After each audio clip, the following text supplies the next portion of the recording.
Hidup di tanah Kalimantan, Dayak menjadi salah satu suku tertua di Pulau Borneo. Suku ini termasuk yang terbesar, dengan perkiraan 400 subsuku dan 170 bahasa berbeda.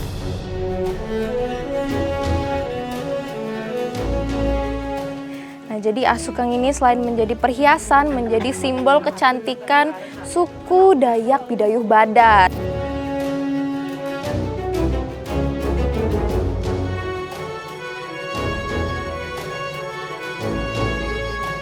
Dari hulu hingga hilir Kalimantan, setiap subsuku Dayak memiliki beragam identitas jati diri, termasuk memaknai arti kecantikan pada perempuan.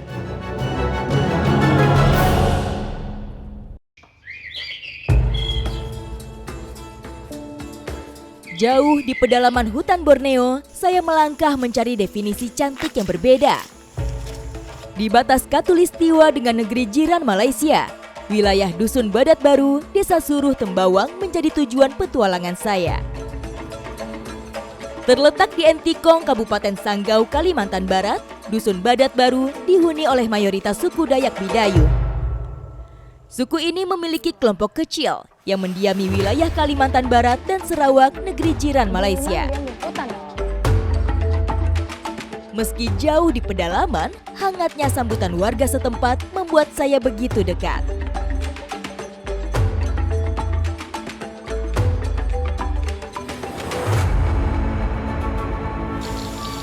Misi, Pak. Ya, Miss. Halo, salam Halo. kenal. Wih, lagi nyantai ya? Iya, Misi. lagi nyantai. Tidak ganggu? Enggak apa-apa. Yo. Wilayah ini dahulu menjadi tempat bermukim perempuan suku Dayak dengan identitas cantik yang berbeda. Gulungan gelang logam panjang di kaki dan tangan. Mereka mewarisi simbol kecantikan suku dari masa ke masa. Dari nenek moyang berarti ribuan tahun yang lalu dong? Iya. Logam-logam itu apa namanya? Yang dipakai perempuan-perempuan di sini? Kalau asuk kalau bahasa sini Kalau bilang asuk. bahasa sini biasa disebut asuk. Asukeng, begitu warga sini biasa menyebut gelang legendaris ini. Saya semakin penasaran, ingin segera bertemu pewaris nenek moyang suku Dayak Bidayuh dari Suruh Tembawang. Terus yang makai itu kaum muda masih ada? Kalau yang muda, kayaknya udah enggak ada lagi yang pakai. Cuman kalau yang lanjut pakai, yang tua-tua tuh masih tetap. Oh, oke. Berarti Iya. karena mereka udah pasang dari lama itu? Itu memang dari seumur 7 tahun sampai macam nenek-nenek yang masih pakai sekarang kan, Iya. sampai usia 60 lebih masih pakai. Wow, berarti memang mereka pakai seumur Iya. hidup itu? Bisa Sampai jadi- sekarang? memang seumur hidup. Misi.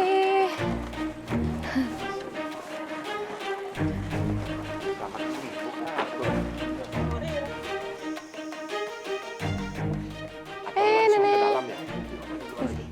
Nenek. Mau dari sini? Untuk pertama kalinya, saya bertemu dengan Nenek Marsiana Iom. Perempuan berusia lebih dari 80 tahun yang membawa simbol cantik dari masa silam di kedua kaki dan tangannya. Wih. Dan tidak Gulungan gelang logam memanjang membelit erat sejak masih kanak-kanak. Bukan sekadar perhiasan, bagi saya ini adalah warisan. makin mengkilat. Sebuah identitas yang berbeda dari perempuan Dayak di batas negara kita. Akhirnya Nisa sudah bertemu dengan Nenek Yom, salah satu warga yang melestarikan perhiasan logam-logam asukeng ini. Dan Nenek sudah pakainya 80 tahun. Tuh, cantik sekali Nenek pakai ini. Terus saya jadi lebih tertarik nih untuk mencari tahu lebih dalam tentang perhiasan asukeng ini. Saya selalu terpesona akan cara unik suku Dayak menggambarkan kecantikan. Kayu juga. Nih, Saya teringat dengan makna kecantikan para wanita dari suku Dayak Kenyah, Dayak Bahau, dan Dayak Penan. Cantik bukan dari warna kulit atau tipe rambut, melainkan dari telinga yang memanjang. Tradisi memanjangkan telinga ala suku Dayak sudah dijaga oleh mereka yang masih setia pada adat istiadat. Bagi perempuan suku Dayak, telinga panjang dipandang sebagai simbol keanggunan, kedewasaan, dan penuh nilai pengabdian. Semakin panjang telinga, semakin tinggi pula penghormatan masyarakat terhadapnya.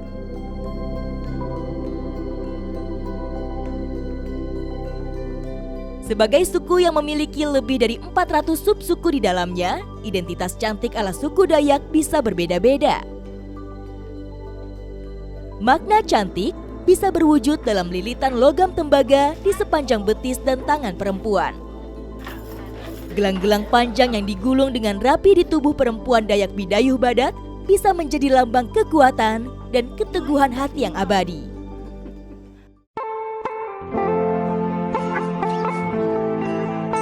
Pada masa lalu, asukeng tidak bisa dipakai sembarang perempuan. Hanya mereka yang memiliki status sosial tinggi atau keturunan tertentu yang bisa memakainya. Asukeng menjadi simbol kehormatan yang menempel tak hanya di tubuh, tapi juga dalam martabat.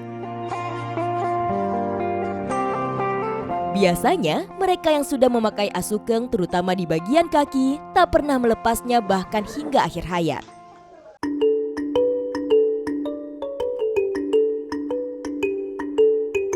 Tradisi memakai gelang asukeng menjadi warisan turun-temurun yang masih bertahan hingga kini, meski pemakainya tak banyak lagi.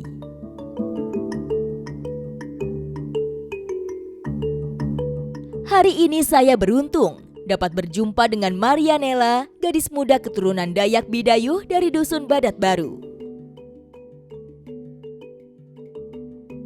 Sejak memasuki usia remaja, Nela sudah tertarik dengan budaya nenek moyangnya, memakai gelang asukeng. Jadi memang perhiasan asukeng lebih banyak dilestarikan sama kaum orang tua di sini. Tapi bukan berarti kaum muda itu tidak tertarik.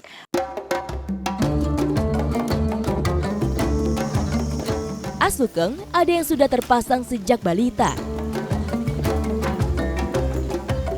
Tapi biasanya perempuan suku Dayak mulai tertarik memakai saat beranjak remaja. Berarti sekarang ini Nera pertama kali dong pakai asukeng. Ya, pertama kali untuk mencobanya. Coba ya. Memasang gelang asukeng bukan perkara mudah.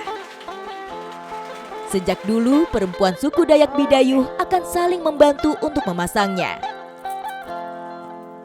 Seiring waktu berjalan, usia yang bertambah senja membuat mereka tak mampu lagi membentuk lilitan logam keras pada kaki dan tangan. Nah, kalau tadi kita udah ngeliat asukeng yang udah dipasang, ini dia yang belum dipasang tuh. Bentuknya ini lingkarnya gede ya. Terus nantinya akan diseretin di bagian lengan atau kaki yang nantinya mau dipasang. Terus ini memang cara pasangnya lumayan sulit ya karena keras. Jadi harus yang profesional nih, ada Nenek Seli ya masang. Wih, keras ya Ibu ya?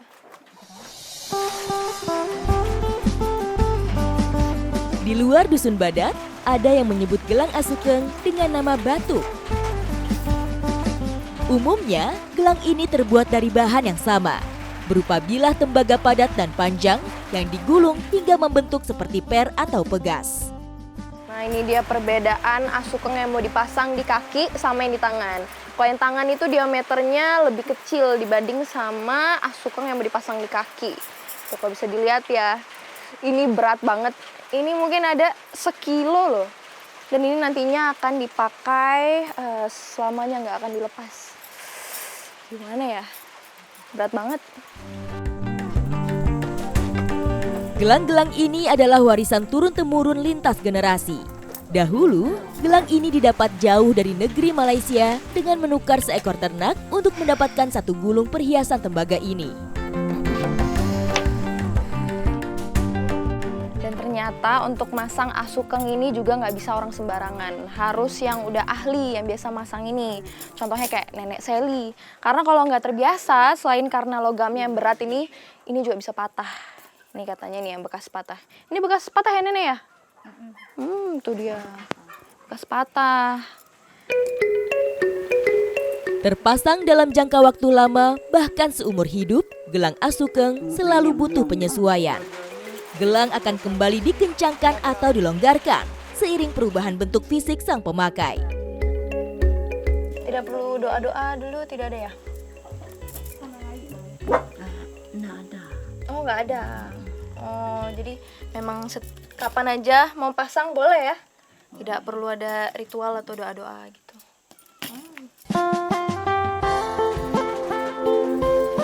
Meski tidak memakai gelang asukeng di kaki dan tangannya, Nenek Seli menjadi satu-satunya yang tersisa sebagai ahli memasang gelang asukeng di Dusun Badat Baru.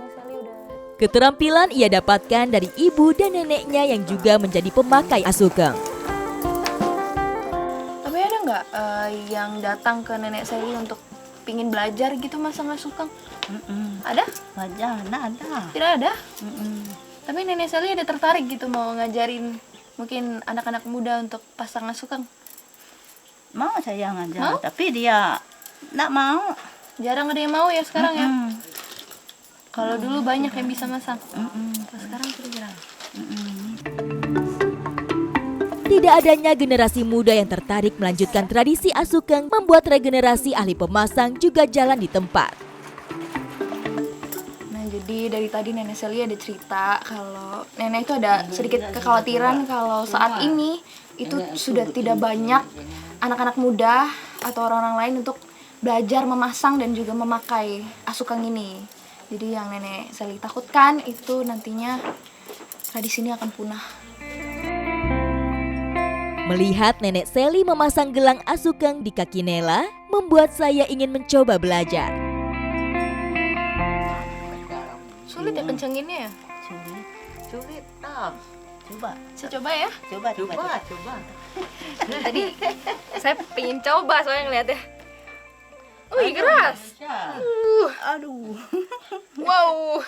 Karena semakin kecil dia nih kakinya harus semakin keras kita ratin ya. Keras dan padatnya gelang tembaga membuat jari saya kesulitan untuk membentuknya. Apalagi pola pemasangan asukeng tidak boleh asal menempel. Gulungan antar gelang tembaga harus rapat sekaligus terlihat rapi. Gak bisa.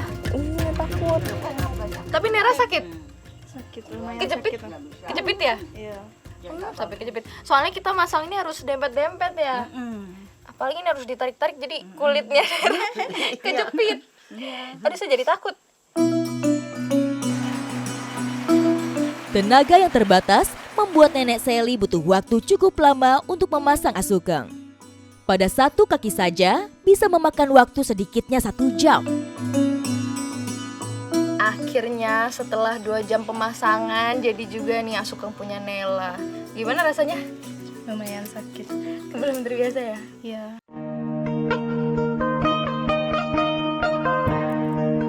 Bagi saya, petualangan bersama perempuan asukeng di Dusun Badat Baru menjadi bukti bahwa cantik punya makna yang relatif. Cantik bukan selalu soal fisik yang sempurna, tetapi pengabdian pada adat istiadat dari pendahulu. Walau gelang asukeng membuat perubahan bentuk pada kaki, justru disitulah makna cantik yang sesungguhnya. Rasa tidak nyaman saat memakai tak sebanding dengan rasa sakit jika tradisi leluhur mereka tidak diteruskan. Nah, jadi ternyata ada yang menarik nih, selain asukeng yang di tangan dan juga di kaki, ternyata perempuan-perempuan dari suku Dayak Bidayuh Badat juga mengenakan sabuk nikar yang terbuat dari akar pohon dan dilapisi dengan cincin-cincin logam. Sabuk akar pohon yang melingkar di perut menjadi identitas cantik lain yang tersembunyi di balik penampilan perempuan suku Dayak Bidayuh Badat. Saya kembali dibuat terpesona dengan cara mereka mempertahankan makna cantik dari nenek moyang suku. Nah, bagi saya gelang-gelang asukeng bukanlah sekedar hiasan, melainkan suatu kebanggaan. Sebuah cerita tentang perempuan-perempuan memandang cantik sebagai warisan tradisi. Dari suku Dayak Bidayuh Badat, saya belajar bahwa cantik bukanlah soal glowing dan mencolok, melainkan bagaimana cara mereka menghargai identitas leluhur mereka.